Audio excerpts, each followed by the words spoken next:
ചേട്ടാ, ഇവിടുന്ന് മലയാറ്റൂർക്ക് എന്തോരം ദൂരമുണ്ട്? ഇവിടുന്ന് 7 കിലോമീറ്ററോളം ഉണ്ട്. എന്താ ഉദ്ദേശം? അല്ല, എനിക്ക് ഒന്ന് മലയാറ്റൂർ മല കയറാൻ വേണ്ടിയിട്ടായിരുന്നു. മലയാറ്റൂർ വരുന്ന ചരിത്രപരമായിട്ട് പ്രാധാന്യമുള്ള സ്ഥലമാണ് തട്ടുപാറ. അവിടെ മുമ്പ് പോയിട്ടുണ്ടോ? തട്ടുപാറയോ? അങ്ങനൊരു സ്ഥലത്തെ പറ്റി ഞാൻ കേട്ടിട്ടില്ല. തോമാസ് ലീഹായിട്ട് തട്ടുപാറയ്ക്ക് ബന്ധമുണ്ടോ? തോമാസ് ലീഹ മലയാറ്റൂർക്ക് വന്ന വഴി വിശ്രമിച്ച സ്ഥലമാണ് ഈ തട്ടുപാറ സ്ഥലം. അവിടെ തോമാസ് ലീഹയുടെ കാൽപാദമുണ്ട്, പിന്നെ ഗുഹയുണ്ട്, വിശ്രമിച്ച സ്ഥലമുണ്ട്, ഒക്കെ ഉണ്ട്. പണ്ടുള്ള ആളുകൾ മലയാറ്റൂരിനെ പെരിയ മലയെന്നും തട്ടുപാറയെ ചിന്നമലയെന്നുമാണ് വിളിച്ചുകൊണ്ടിരുന്നത്. നൊയമ്പ് തുടങ്ങി കഴിഞ്ഞാൽ പിന്നെ എല്ലാ വെള്ളിയാഴ്ചകളിലും കുരിശിൻ്റെ വഴിയും മുകളിൽ ചെന്ന് കഴിയുമ്പോൾ കുർബാനയും കാര്യങ്ങളൊക്കെ ഉണ്ട്. പിന്നെ 40-ാം വെള്ളി ആഘോഷം വിപുലമായ ആഘോഷമാണ്. അപ്പോൾ എനിക്ക് തോന്നുന്നു മലയാറ്റൂർ പോകുന്നതിന് മുമ്പ് തട്ടുപാറ ഒന്ന് കയറിയിട്ട് പോവാം. ഞാനും കൂടി പോരാം. ഓക്കെ ചേട്ടാ, അപ്പോൾ ഇതാണ് തട്ടുപാറ അല്ലേ? അതെ. അപ്പോൾ നമ്മളിങ്ങനെ ഈ വഴിയിലൂടെ അല്ലേ? ഇവിടുന്ന് എന്തോരം ദൂരമുണ്ട്? ഇതിൽ കുറച്ച് ദൂരമുണ്ട്. ഇങ്ങനെ ഇവിടുന്ന് പോലെ ഇങ്ങനെ കുരിശിൻ്റെ വഴികൾ തുടങ്ങി ഇങ്ങനെ അങ്ങോട്ട് പോകണു.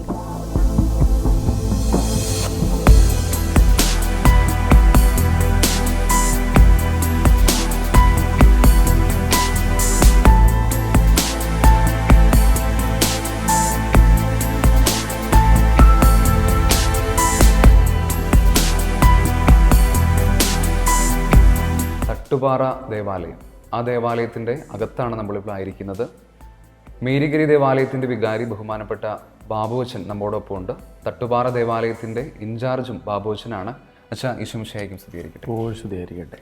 അച്ഛാ, മലയാറ്റൂർ തീർത്ഥാടന കേന്ദ്രവുമായിട്ട് ഈ തട്ടുപാറ ദേവാലയത്തിനുള്ളൊരു ബന്ധത്തെപ്പറ്റി ഒന്ന് പറയാമോ? തോമാസ് ലീഹ കടന്നുപോയ ചരിത്രപരമായൊരു ഒട്ടകപ്പാതയുണ്ട്. അത് മലയാറ്റൂരിലൂടെ തമിഴ്നാട്ടിലേക്ക് കടന്നു പോകുന്നതാണ്.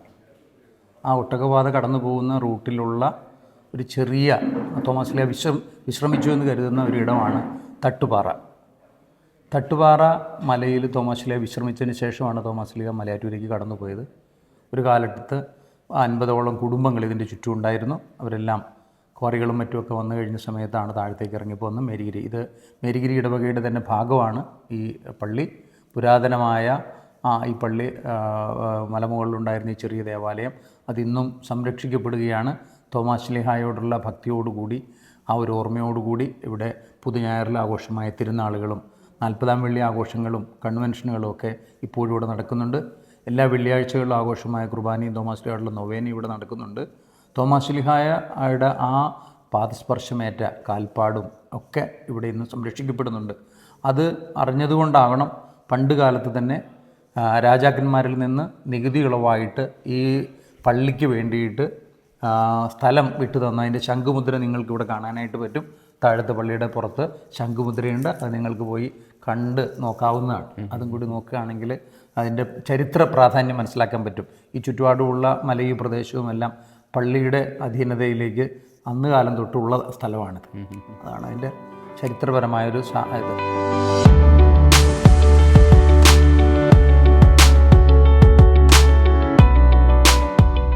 പക്ഷേ തോമാസ് ലീഹായുടെ പാദമുദ്ര മലയാറ്റൂരിൽ പതിഞ്ഞതിനേക്കാൾ കൂടുതൽ വ്യക്തമായിട്ട് തട്ടുപാറയിലാണ് പതിഞ്ഞത് എന്നതിനെ പറ്റി പറയുന്നുണ്ട്. അതേപ്പറ്റി അച്ഛൻ എന്താണ് കൂടുതൽ പറയുന്നത്? അത് അങ്ങനെയാണ് അത് കാണപ്പെടുന്നത്. അതിൽ വളരെ വ്യക്തമായിട്ട് കാണുന്നുണ്ട്. എന്തുകൊണ്ടാണ് അങ്ങനെ സംഭവിച്ചതെന്ന് ചോദിച്ചാൽ നമുക്കറിയില്ല. ആ കാൽപാദം അത് വളരെ വ്യക്തമായിട്ട് നിങ്ങൾക്ക് കാണാൻ പറ്റും. താഴ്ത്തി വന്നു കഴിഞ്ഞാൽ ആ പാദമുദ്ര അവിടെ കാണാനായിട്ട് സാധിക്കും. അത് തമ്പുരാൻ്റെ ഇടപെടലായിരിക്കും തീർച്ചയായിട്ടും. അതേപോലെ തന്നെ തോമാസ് ലീഹ വിശ്രമിച്ചു എന്ന് പറയപ്പെടുന്ന ഒരു ഗുഹ ഇവിടുത്തെ മറ്റൊരു പ്രത്യേകതയാണ്. അതേപ്പറ്റി ഗുഹയെപ്പറ്റി അച്ഛന് എങ്ങനെയാണ്? ചെറിയൊരു ഗുഹ അവിടെയുണ്ട്. അന്ന് വന്യജീവികളും മറ്റുമൊക്കെ ഉള്ളപ്പോൾ അതിൽ നിന്ന് രക്ഷപ്പെടാനായിട്ട് ആളുകൾ ഗുഹകളും മറ്റും ഉപയോഗിച്ചിരുന്ന കാലങ്ങളൊക്കെ ആയിരുന്നു. അങ്ങനെ ഉപയോഗിച്ചിട്ടുണ്ടാകുമെന്ന് വിശ്വസിച്ചു പോരുന്ന കാര്യമാണ്.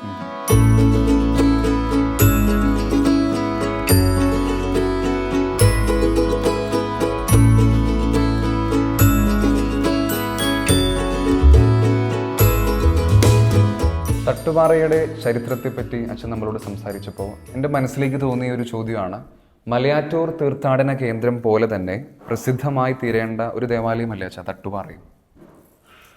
തീർച്ചയായും. കാരണം തോമാസ് ലീഹായുടെ പാദസ്പർശം ഏറ്റിട്ടുള്ള ഒരു പുണ്യമലയായി പുരാതന കാലം തൊട്ട് ആളുകൾ കരുതുന്ന ഇടമാണിത്. തട്ടുപാറ മലയാറ്റൂർ മല പോലെ അത്രയും പ്രശസ്തമായി തീർന്നില്ലെങ്കിൽ പോലും ഇവിടെയും ആളുകൾ വരുന്നുണ്ട്. എന്ന് വെച്ച് നമുക്ക് മലയാറ്റൂരിൻ്റെ പ്രാധാന്യമൊന്നും കുറച്ച് കാണാനൊന്നും പറ്റില്ല. തട്ടുപാറ ഒരു ചെറിയ മലയാണ്, അതുകൊണ്ട് ഇതൊരു ചിന്നമലയും ഇത് പെരിയ മലയുമായിട്ട് നിൽക്കുന്നതാണ്. അവിടെ വരുന്നവർക്ക് ഇവിടെയും കൂടി വരാൻ പറ്റുകയാണെങ്കിൽ വലിയ കാര്യമാണ്. കാരണം ഇത് മനോഹരമായ ഒരിടം തോമാസിലേക്ക് കടന്നുപോയ വഴികളിലൂടെ നമുക്ക് വരാൻ പറ്റുക എന്ന് പറയുന്ന ഒരു ഭാഗ്യമാണ്.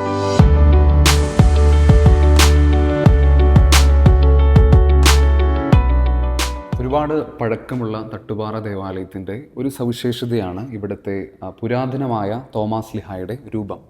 എൻ്റെ പിന്നിൽ കാണുന്നതാണ് അതിപുരാതനമായ തോമാസ് ലിഹായുടെ ഈ രൂപം. കേരളത്തിൽ തന്നെ എനിക്ക് തോന്നുന്നു ഏറ്റവും സവിശേഷത നിറഞ്ഞ ഒരു രൂപവും കൊത്തുപണിയുമാണ്, മരത്തിൽ തീർത്ത ഒരു കൊത്തുപണിയുമാണ് നിങ്ങളിപ്പോൾ ഇവിടെ കാണുന്നത്. ഇതേപ്പറ്റി കൂടുതൽ ആധികാരികമായിട്ട് സംസാരിക്കുവാനായിട്ട് നമ്മോടൊപ്പം ഈ ഇടവകയിലെ കൈക്കാരന്മാർ, മേരിഗിരി ദേവാലയത്തിലെ കൈക്കാരന്മാർ നമ്മോടൊപ്പം ചേരുന്നുണ്ട്. ചേട്ടാ, പേര് ജോസ് എന്നാണ്, തോട്ടക്കര. എൻ്റെ കൂട്ടുകാരനാണ് സെബി ചക്രംപള്ളി. 2 കൈക്കാരന്മാരാണ്, മേരിഗിരിയും തട്ടുപാറയുടെയും.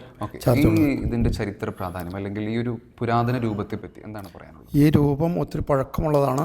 മരത്തിൽ തീർത്ത രൂപമാണ്, കൊത്തു ചെയ്തതാണ്. അതുപോലെ തന്നെ രൂപക്കൂടും അതിപുരാതനമാണ്. അതിൽ ഒത്തിരി ലിപികളും പഴമകൾ ഊതുന്ന പലതും കൊത്തി രൂപപ്പെടുത്തിയിട്ടുണ്ട്. ചേട്ടാ, ഈ ദേവാലയത്തിൻ്റെ പഴക്കം അല്ലെങ്കിൽ ഇത് എത്ര നാളുകളായി ഈ സ്ഥാപിതമായിട്ട്? ഈ വർഷം നമ്മുടെ പൂർവികരുടെ വായ്മൊഴിയിൽ ഞങ്ങൾ അറിഞ്ഞതനുസരിച്ച് ഈ വർഷം 100-ാം വർഷം ഞങ്ങൾ ആഘോഷിക്കാൻ തീരുമാനിച്ചിരിക്കുകയാണ്. ഈ നോമ്പ് കാലഘട്ടം കഴിഞ്ഞാൽ 100-ാം വർഷം ആഘോഷിക്കാനുള്ള പരിപാടികൾ ഞങ്ങൾ ആലോചിച്ചുകൊണ്ടിരിക്കുകയാണ്. അതിനുള്ള പദ്ധതികൾ ആവിഷ്കാരം ചെയ്തുകൊണ്ടിരിക്കുകയാണ്. നമ്മുടെ പൂർവികർ പറഞ്ഞതനുസരിച്ച് 100 വർഷം തികയുന്ന വർഷമാണിത്.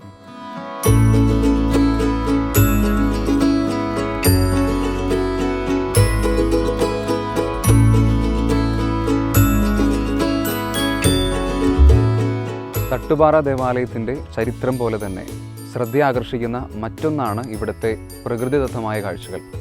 എനിക്ക് ചുറ്റും കാണുന്നതാണ് ഇവിടുത്തെ അതിമനോഹരമായ പ്രകൃതിയുടെ കാഴ്ചകൾ.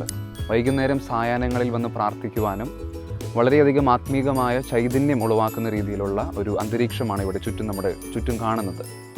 ഇനി നമ്മൾ പോകുന്നത് അന്താരാഷ്ട്ര തീർത്ഥാടന കേന്ദ്രമായ മലയാറ്റൂരിലേക്കാണ്. അപ്പോൾ നമുക്ക് നേരെ മലയാറ്റൂരിലേക്ക് തട്ടുപാറയിൽ നിന്ന് പോകാം.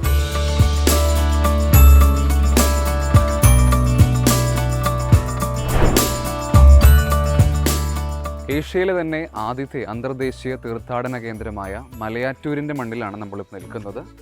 എൻ്റെ തൊട്ടു പിന്നിൽ മലയാറ്റൂർ മലയിലേക്കുള്ള വഴിയാണ്.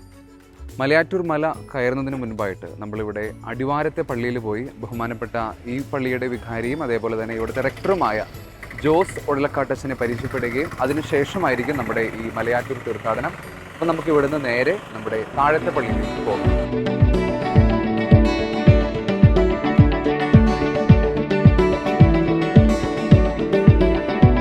ദേവാലയത്തിൻ്റെ കൂടുതൽ വിശേഷങ്ങൾ നമ്മളുമായിട്ട് പങ്കുവയ്ക്കുവാൻ മലയാറ്റൂർ തീർത്ഥാടന കേന്ദ്രത്തിൻ്റെ വികാരി ബഹുമാനപ്പെട്ട ജോസ് ഒഴലക്കാട്ടച്ചൻ നമ്മോടൊപ്പം ചേരുന്നു. അച്ഛാ, പ്രത്യേകം സ്വാഗതം. അച്ഛാ, ഈ ദേവാലയത്തെ പറ്റി പറഞ്ഞപ്പോൾ അച്ഛൻ നമ്മളിവിടെ അറിയാൻ സാധിച്ചത് 800 വർഷത്തോളം പഴക്കമുണ്ട് എന്നാണ് പറയുന്നത്. എന്തൊക്കെയാണ് ഇവിടുത്തെ ഒരു ചരിത്ര പ്രാധാന്യത്തെ നിലനിർത്തുന്ന കാര്യങ്ങൾ എന്തൊക്കെയാണ് ഈ ദേവാലയത്തിൽ? ഇത് മലയാറ്റൂർ സെൻറ്റ് തോമസ് ഇടവപ്പള്ളിയാണ്. ഇപ്പോൾ നമ്മൾ നിൽക്കുന്ന ഈ ദേവാലയം 800 വർഷത്തെ ചരിത്ര പാരമ്പര്യമുള്ളതാണ്. ഇത് ഇവിടെ ഒരു ഓല ഷെഡായിട്ട് തുടങ്ങിയ പള്ളിയാണ്. ഇത് കാലാകാലങ്ങളിലുള്ള വികസനം ഡെവലപ്മെൻറ്റ് നടത്തേണ്ടത് ഇപ്പോൾ ഇതിൻ്റെ ഒരു സവിശേഷമായ ഇന്നത്തെ സ്ഥിതിയിലേക്ക് വന്നിരിക്കുന്നത്. പുതിയ പള്ളി അപ്പുറത്തുണ്ട്, അത് 15 വർഷമായി. ആ പള്ളി പണിതപ്പോൾ ഇടവക സമൂഹത്തിൻ്റെയും അതിരൂപതയുടെ നിർദ്ദേശമനുസരിച്ച് പഴയ പള്ളി അതിൻ്റെ പഴമയോടുകൂടി തന്നെ നവീകരിച്ച് ഇപ്പോൾ ഒരു നിത്യ ആരാധന ചാപ്പലായിട്ട് ഇത് ഉപയോഗിക്കുകയാണ്. എല്ലാ ദിവസവും വൈകുന്നേരം 4 മണി മുതൽ 5 മണി വരെ ഇവിടെ പ്രത്യേകം ആരാധനയുണ്ട്.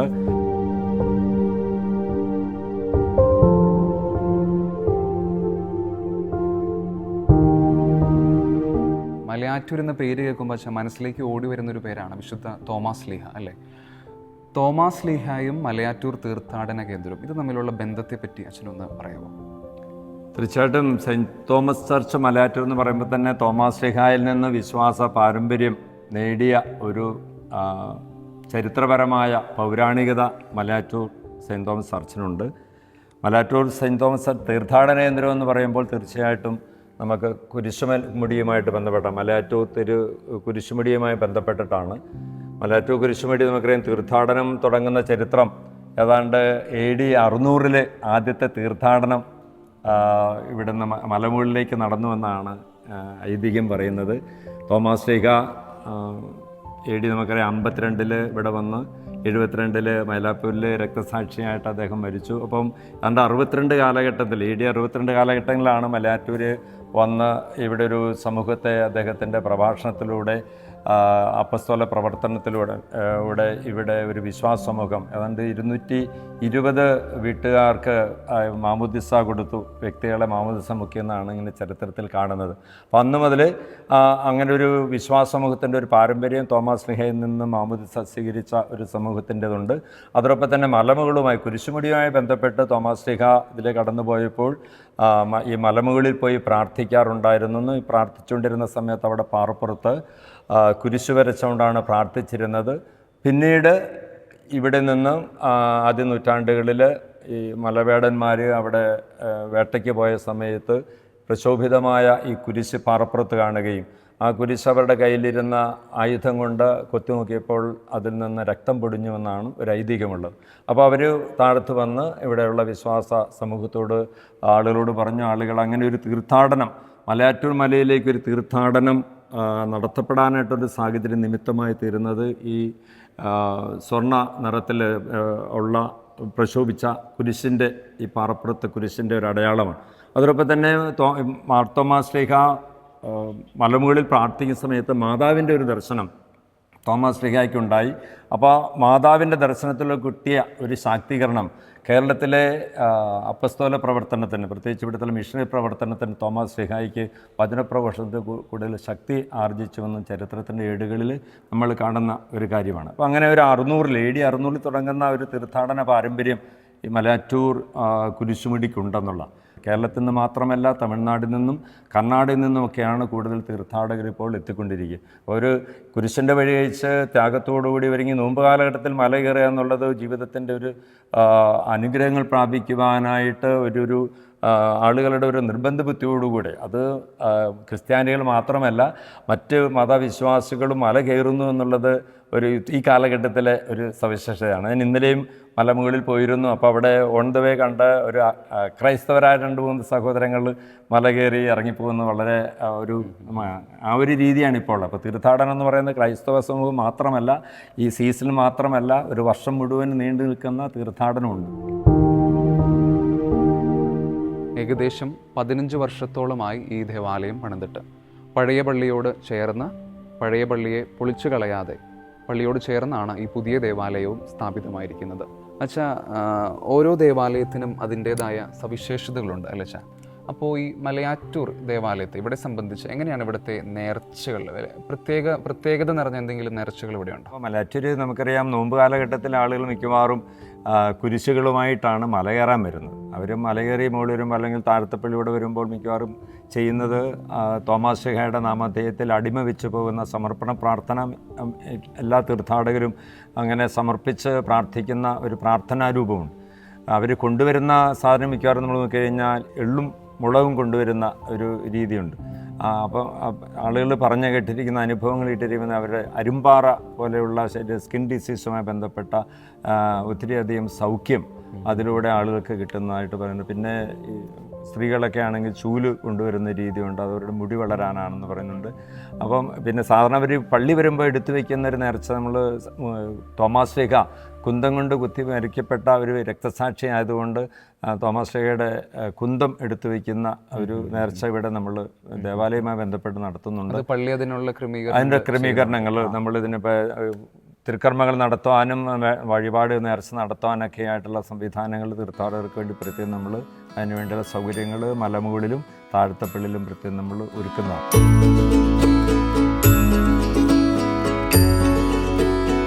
പുതിയ പള്ളിയെ വ്യത്യസ്തമാക്കുന്ന ഒരു കാഴ്ചയുണ്ട് ഇവിടെ. 2 തിരുശേഷിപ്പുകൾ ഈ പള്ളിക്കകത്തുണ്ട്. ഒന്ന് വിശുദ്ധ തോമാസ് ശ്ലീഹായുടെയും ഒന്ന് വിശുദ്ധ കുരിശിൻ്റെയും തിരുശേഷിപ്പ്. അച്ഛാ, എന്താണ് 2 തിരുശേഷിപ്പുകൾ ഇവിടെ കാണാൻ സാധിക്കുന്നുണ്ട്? അതേപറ്റി തോമാസ് ശ്ലീഹായുമായിട്ട് ബന്ധപ്പെട്ടിട്ടാണ് 2 തിരുശേഷിപ്പുകളും ഇവിടെ സൂക്ഷിച്ചിരിക്കുന്നത്. ഒന്ന് തോമസ് ലീഗയുടെ തന്നെ റിലിക്സാണ്. പിന്നെ വിശുദ്ധ കുരിശിൻ്റെ തിരുശേഷിപ്പാണ്. അതും തോമസ് ലീഗ പൊന്നിൻപല കുരിശുപല മുത്തപ്പൻ എന്നൊക്കെ പറയുമ്പോൾ കുരിശുമായി ബന്ധപ്പെട്ട് പ്രത്യേകിച്ച് നോമ്പിൻ്റെ തീർത്ഥാടന കാലഘട്ടത്തിൽ മല കയറുന്ന ഒരു പരിത്യാഗത്തിൻ്റെ ആരെങ്കിലും എന്നെ അനുഗമിക്കാൻ ആഗ്രഹിക്കുന്നുണ്ടെങ്കിൽ അവൻ സ്വയം പരിത്യജിച്ച് അതിൻ്റെ കുരിശുമെടുത്തുകൊണ്ട് തന്നെ അനുഗമിക്കട്ടെ എന്നാണല്ലോ. അപ്പോൾ കുരിശെടുത്തുകൊണ്ട് കയറുന്ന ഒരു കുരിശിൻ്റെ കാലഘട്ടമാണ് മലയാറ്റൂർ തീർത്ഥാടനം, പ്രത്യേകിച്ച് മലമുകളിലേക്ക്. അപ്പം അങ്ങനെയുള്ളൊരു ദേവാലയത്തിൽ വിശുദ്ധ സ്ഥലത്ത് തിരുക്കുരിശിൻ്റെ തന്നെ ഒരു തിരുശേഷിപ്പിരിക്കുക എന്നുള്ളത് അർത്ഥപൂർവ്വമാണ്. അതുകൊണ്ടാണ് പ്രത്യേകമായി ഈ 2 തിരുശേഷിപ്പുകളും ഈ ദേവാലയത്തിൽ സൂക്ഷിച്ചിരിക്കുന്നത്.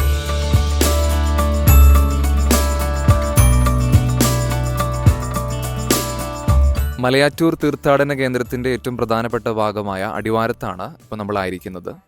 അടിവാരത്തിൻ്റെ കൂടുതൽ വിശേഷങ്ങൾ ഇവിടുത്തെ ഈ അടിവാരത്തിൻ്റെ ഇൻചാർജ് ആയിട്ടുള്ള തൊമ്മച്ചൻ ചേട്ടൻ നമ്മോടൊപ്പം ഉണ്ട്. നോയമ്പിൻ്റെ ആദ്യ ആഴ്ചയിൽ തന്നെ അതിക്ക് മുന്നേ തന്നെ നമ്മൾ കുരിശുമുടിയിലേക്കുള്ള വഴികളെല്ലാം ക്ലീനാക്കി സജ്ജമാക്കിയിട്ടുണ്ട്.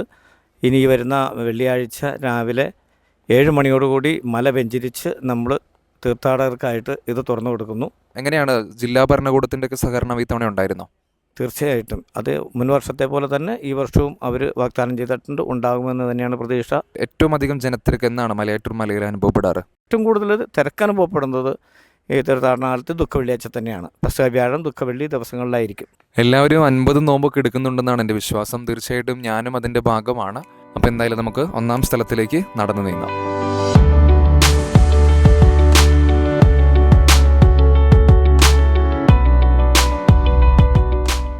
പ്രാരംഭ പ്രാർത്ഥന. നിത്യനായ ദൈവമേ, ഞങ്ങളങ്ങേ ആരാധിക്കുന്നു. പാപികളായ മനുഷ്യർക്കു വേണ്ടി ജീവൻ ബലി കഴിക്കുവാൻ തിരുമനസ്സായ കർത്താവേ, ഞങ്ങൾ അങ്ങേക്ക് നന്ദി പറയുന്നു. അങ്ങ് ഞങ്ങളെ സ്നേഹിച്ചു, അവസാനം വരെ സ്നേഹിച്ചു. സ്നേഹിതന് വേണ്ടി ജീവൻ ബലി കഴിക്കുന്നതിനേക്കാൾ വലിയ സ്നേഹമില്ലെന്ന് അങ്ങ് അരുളി ചെയ്തിട്ടുണ്ടല്ലോ.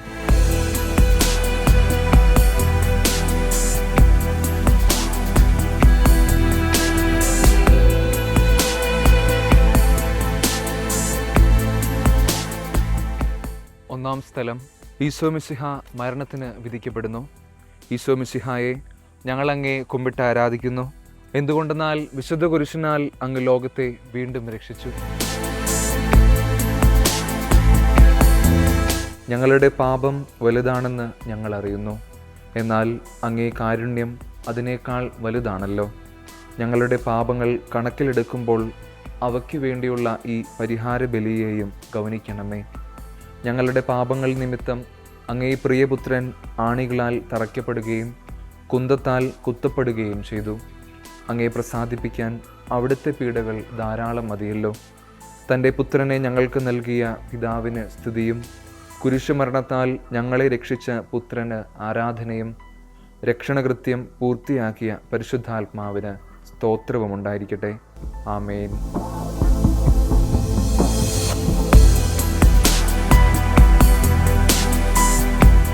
അന്താരാഷ്ട്ര തീർത്ഥാടന കേന്ദ്രമായ മലയാറ്റൂർ കുരിശുമുടിയിലെ ദേവാലയത്തിൻ്റെ അൾത്താരയാണ് നിങ്ങൾ കാണുന്നത്. മലമുകളിലെ കൂടുതൽ വിശേഷങ്ങൾ നമ്മളുമായി പങ്കുവയ്ക്കുവാനായി ഇവിടുത്തെ ഈ മലമുകളിലെ ഇൻചാർജായിട്ടുള്ള സ്പിരിച്വൽ ഫാദർ ബഹുമാനപ്പെട്ട ജോസ് വടക്കനച്ഛൻ നമ്മോടൊപ്പം ചേരുന്നു. അച്ഛൻ പ്രത്യേകം സ്വാഗതം. Thank you. അച്ഛൻ, നമ്മളെ ആയിരിക്കുന്ന ദേവാലയത്തിന് ഒരുപാട് ചരിത്ര പ്രാധാന്യമുണ്ടല്ലേ?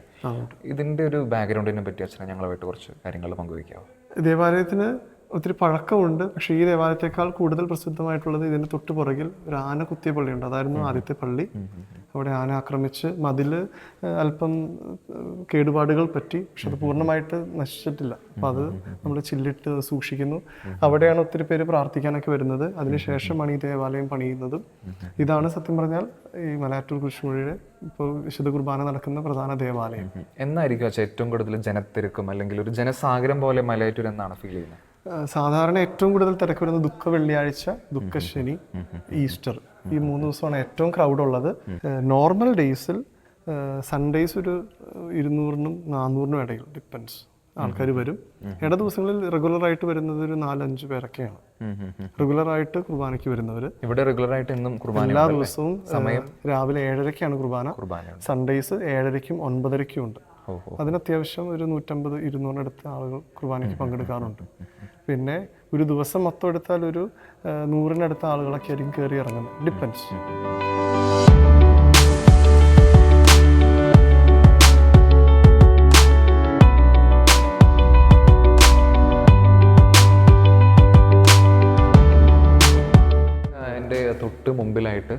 ഒരു പൊൻകുരിശ് അല്ലേ, പൊൻകുരിശ് എന്ന് പറയാം. എന്താണ് ഇതിൻ്റെ പിന്നിലുള്ളൊരു ഐതിഹ്യം ഞങ്ങളുമായിട്ടൊന്ന്? ഇവിടെ വർഷങ്ങൾക്ക് മുമ്പ് ഒരു പൊൻകുരിശ് പ്രത്യക്ഷപ്പെട്ടു. അതിൻ്റെ ഓർമ്മയ്ക്കായിട്ടാണ് ഈ പൊൻകുരിശ് ഇവിടെ നാട്ടിയിരിക്കുന്നത്. അവരുടെ വിശ്വാസമാണ്, പൗരാണികമാണ്. പൊൻകുരിശ് പ്രത്യക്ഷപ്പെട്ട അതേ സ്ഥലത്ത് തന്നെയാണ് അവരിത് പൊൻകുരിശ് നാട്ടിയിരിക്കുന്നത്. അച്ഛാ, ഈ മലയാറ്റൂർ കുരിശുമുടിയും ഈ കാണുന്ന ഈ ദേവാലയവും ഈ കുരിശും ഇതൊക്കെ മുഴുവൻ സമയവും തുറന്നിട്ട് 24 മണിക്കൂറും അങ്ങനെയാണോ? അങ്ങനെയല്ല, 365 ദിവസവും ഈ തീർത്ഥാടന കേന്ദ്രം ഓപ്പൺ ആണ്. പക്ഷേ രാത്രി കാലങ്ങളിൽ നമ്മളിത് ലൈറ്റ് ഓഫ് ചെയ്യും. കാരണം ഫോറസ്റ്റ് ഏരിയ ആയതുകൊണ്ട് മൃഗശല്യങ്ങൾ ഉള്ളതുകൊണ്ടും നമ്മളിത് ഒരു ഡിപ്പെൻസ്. ചില ഒക്കേഷനിൽ നമ്മളൊരു 7 മണി വരെ ഓപ്പൺ ആക്കും, ചില സമയങ്ങളിൽ 9 മണി വരെ. നോമ്പ് തുടങ്ങിക്കഴിഞ്ഞാൽ 24 മണിക്കൂറും തീർത്ഥാടകർക്ക് കയറി ഇറങ്ങാം. അച്ഛൻ ഈ മൃഗശല്യത്തെ പറ്റി പറഞ്ഞപ്പോൾ ഇങ്ങനെ ഒരു വന്യജീവി ആക്രമണമുള്ള ഒരു മേഖലയാണോ ഈ കുരിശുമുടി മേഖല? എൻ്റെ അറിവിൽ ഇന്നേ വരെ ഇവിടെ ഒരു വന്യജീവി ആക്രമണം ഉണ്ടായിട്ടില്ല. കാരണം ഇതിന് ചുറ്റിനും ഇതിന് ഭക്ഷിക്കാനും കുടിക്കാനുള്ള ആവശ്യത്തിനുള്ള സാധനങ്ങളുണ്ട്. പിന്നെ വർഷങ്ങളായിട്ട് മനുഷ്യരിവിടെ കയറുന്നു. മൃഗങ്ങൾക്ക് ഇവിടെ ആൾക്കാർ എപ്പോഴാണ് വരുന്നതിനെ കുറിച്ചൊക്കെ ഒരു പ്രകൃതിയും മനുഷ്യരും തമ്മിൽ ഒരു അണ്ടർസ്റ്റാൻഡിംഗ് ഉണ്ട്. അതുകൊണ്ട് ഇന്നേ വരെ ഇവിടെ ഒരു ആക്രമണം ഉണ്ടായിട്ടില്ല. ഫോറസ്റ്റ് ഡിപ്പാർട്ട്മെന്റിന്റെ ഭാഗത്തു നിന്നുള്ള ഒരു ക്രമീകരണങ്ങൾ ഇവിടെ നമ്മളെ സഹായിക്കാനും മറ്റു കാര്യങ്ങളും അവർ ഭയങ്കര പിന്തുണയാണ് നമുക്ക്. കാരണം നമുക്കിവിടെ KSEB ആയാലും വാട്ടർ അതോറിറ്റി ആയാലും എല്ലാത്തിനും നമുക്കറിയാം ഇതൊരു 1.5 കിലോമീറ്റർ മുകളിലുള്ള സ്ഥലമാണ്. അപ്പോൾ അതിനുവേണ്ട എല്ലാ ഫെസിലിറ്റീസും നമ്മൾ ചെയ്യുന്നു. പ്രത്യേകിച്ച് സീസണിൻ്റെ സമയത്ത് നമുക്ക് അവരുടെ പിന്തുണ ഒത്തിരി ആവശ്യമുണ്ട്. അവർ നമുക്ക് എല്ലാ സൗകര്യങ്ങളും ചെയ്യാറുണ്ട്. അതേസമയം പ്രോട്ടോക്കോളുകളൊക്കെ പാലിച്ച എല്ലാ കാര്യങ്ങളും നമ്മൾ അവരായിട്ട് കൈകോർത്താണ് കാര്യങ്ങൾ ചെയ്യുന്നത്.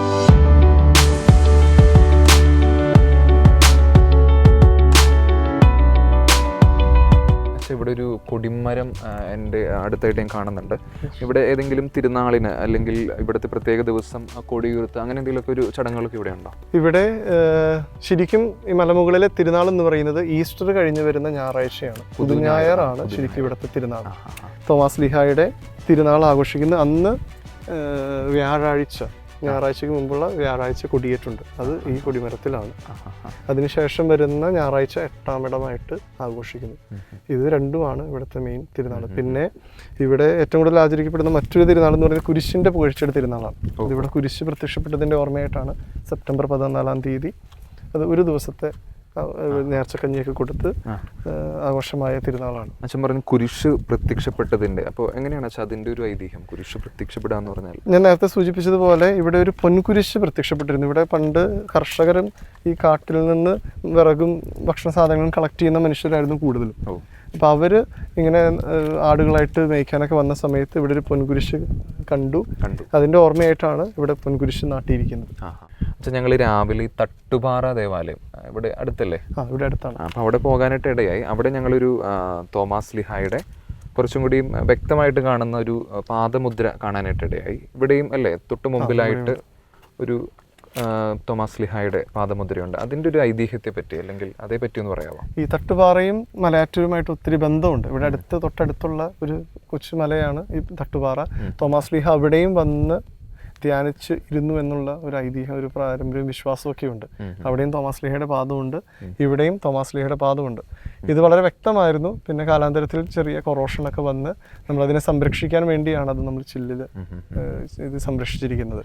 പക്ഷെ കൂടുതലും പ്രസിദ്ധമാകുന്നത് മലയാറ്റൂരിലെ തോമാസ് ലീഹയുടെ കാൽപാദമാണ്.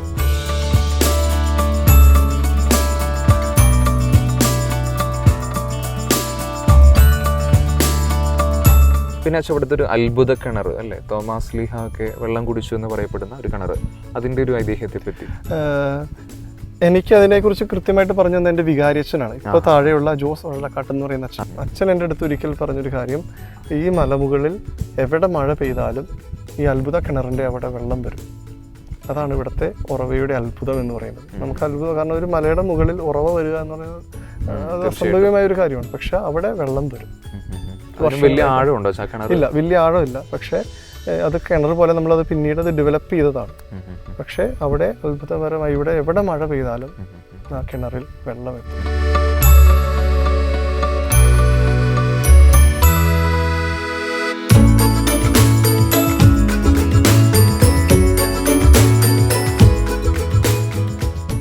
കൗതുകം കൊണ്ടൊരു ചോദ്യം ഞാൻ ചോദിക്കുകയാണ്. കാരണം ഞങ്ങൾ നടന്നു വന്നപ്പോൾ ഞങ്ങൾ മുകളിലെത്തിയപ്പോൾ വളരെയധികം ക്ഷീണിച്ചിരുന്നു. എന്താ പറയുക, അപ്പോൾ ചിലപ്പോൾ ഈ രോഗികൾ പ്രായമായവരൊക്കെ കയറാനുള്ള സാധ്യതയുണ്ട്. അവർക്ക് ഇത്രയും ആത്മീയമായിട്ടൊരു ഉണർവ് കാരണം ചിലപ്പോൾ ഒരു കയറാൻ ഇടയാവാം. അപ്പോൾ ഒരു എമർജൻസി സിറ്റുവേഷൻ വന്നു കഴിഞ്ഞാൽ എങ്ങനെയാണ് ഇവിടെ ഹാൻഡിൽ ചെയ്യുക? നിങ്ങൾ ഓർത്തിരിക്കേണ്ട ഒരു കാര്യം, വർഷങ്ങളായിട്ട് തീർത്ഥാടനം നടക്കുന്ന ഒരു സ്ഥലമാണ്. ഇവിടുത്തെ ജനങ്ങൾ ഇവിടുത്തെ എല്ലാ സാഹചര്യങ്ങളെയും കൈകാര്യം ചെയ്യാൻ എക്വിപ്ഡ് ആണ്. എന്നെ അത്ഭുതപ്പെടുത്തി, ഞാനിവിടെ വന്നിട്ട് 1 വർഷമായിട്ടുള്ളൂ. ഞാൻ കഴിഞ്ഞ വർഷത്തെ തിരുനാളിൻ്റെ ഇടയിലാണ് ഞാൻ അപ്പോയിൻറ്റഡ് ആയിട്ട് വരുന്നത്. എന്നെ അത്ഭുതപ്പെടുത്തിയ ഒരു കാര്യം, ഇവിടെ ഒരു രോഗിക്ക് എന്തെങ്കിലും ഒരു അസുഖം ബുദ്ധിമുട്ട് വന്നു കഴിഞ്ഞാൽ ഇവിടെ സ്ട്രെച്ചർ ബോയ്സ് ഉണ്ട് ഓരോ പോയിന്റിലും. അവർ നിമിഷ നേരങ്ങൾ കൊണ്ട് ഈ മനുഷ്യരെ താഴെ എത്തിക്കും. അതിനുള്ളിൽ തന്നെ കമ്മ്യൂണിക്കേഷൻ താഴെ പോയി ആംബുലൻസിൽ ഇവരെ ഏറ്റവും അടുത്ത ഹോസ്പിറ്റലിലെത്തി എല്ലാവരെയും പരമാവധി ചികിത്സകൾ നൽകി സംരക്ഷിക്കാറുണ്ട്.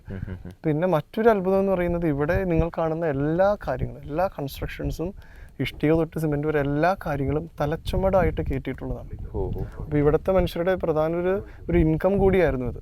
ഇവിടെയുള്ള പ്രായമായിട്ടുള്ള ഒരു കാലത്ത് ഇപ്പോൾ താഴെ തിരികെ വിൽക്കുന്നവരടക്കം തലച്ചുമടായിട്ട് കയറുന്നത്. അത് ഒരു ദിവസം ഒരു വട്ടമല്ല, 5, 6, 10 തവണ ചുമടുമായിട്ട് കയറുന്നവരാണ്. ഇപ്പോൾ നിലവിൽ ഇവിടെ ചുമട് സഹായിക്കുന്നത് ഒരു ബായിയും ഒരു അപ്രയും എന്ന് പറഞ്ഞ ചേട്ടനും. പിന്നെ സീസൺ ആകുമ്പോൾ കുറച്ച് അധികം ബായിമാരും കൂടെ വരും. അവർ ഒരു 50 കിലോ വരെ അറ്റ് എ ടൈം തല ചുമടായിട്ട് കയറ്റും. അതിന് നിശ്ചിത കൂലിയൊക്കെ ഉണ്ട്. എല്ലാ കാര്യങ്ങളും ഇവർ തലച്ചുമടായിട്ടാണ് കയറ്റുന്നത്. അതൊരു വലിയൊരു അത്ഭുതം കൂടിയാണ്. ഞാൻ പറയുന്നത് മറ്റു മനുഷ്യരെക്കാൾ വലിയൊരു സഹനം കൂടിയാണ് തീർച്ചയായിട്ടും അവരത് ചെയ്യുന്നത്. ഈ നോമ്പ് കാലഘട്ടത്തിൽ ദൈവത്തിൻ്റെ എല്ലാവിധ അനുഗ്രഹങ്ങളും നിങ്ങൾക്ക് നേരുന്നു. അടുത്ത ആഴ്ച മറ്റൊരു എപ്പിസോഡുമായി വീണ്ടും നമുക്ക് കാണാം. ദൈവം നിങ്ങളെ സമൃദ്ധമായി അനുഗ്രഹിക്കട്ടെ.